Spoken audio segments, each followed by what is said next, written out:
श्रीमन्नारायण नारायण नारायण श्रीमन्नारायण नारायण नारायण श्रीमन्नारायण नारायण नारायण श्रीमन्नारायण नारायण नारायण श्रीमन्नारायण नारायण नारायण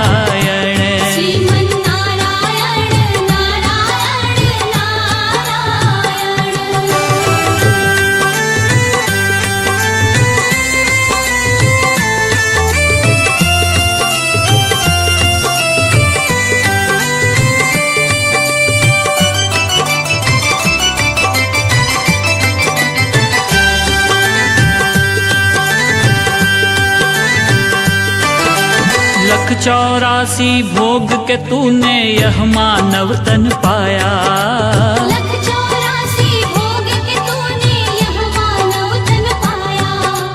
रहा भटकता माया में तूने कभी न हरि गुण गाया। भजले नारायण नारायण नारायण भजले नारायण नारायण नारायण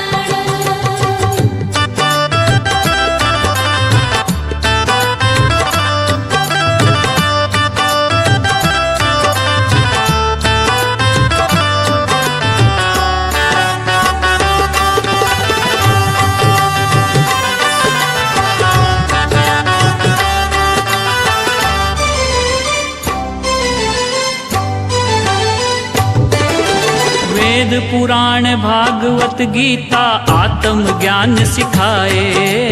वेद पुराण भागवत गीता आत्म ज्ञान सिखाए।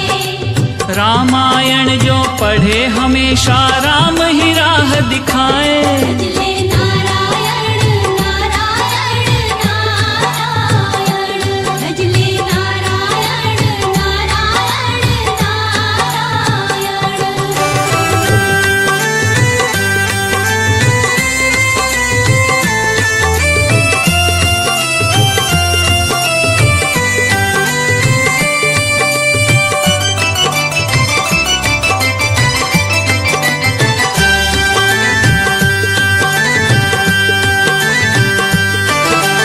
गज और ग्राह लड़े जल भीतर लड़त लड़त गज हारा।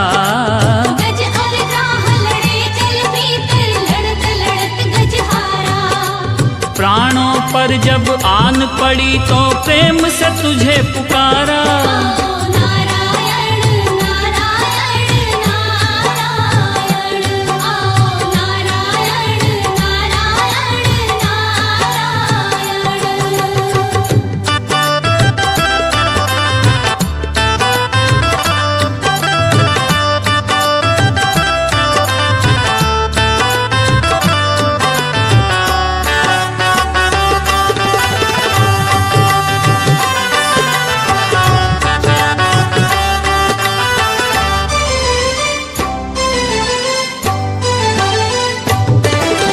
कोई नहीं है जग में तेरा तू काहे भरमाए।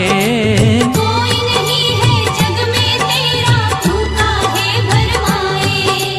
प्रभु की शरण में आ जा बंदे वो ही पार लगाए।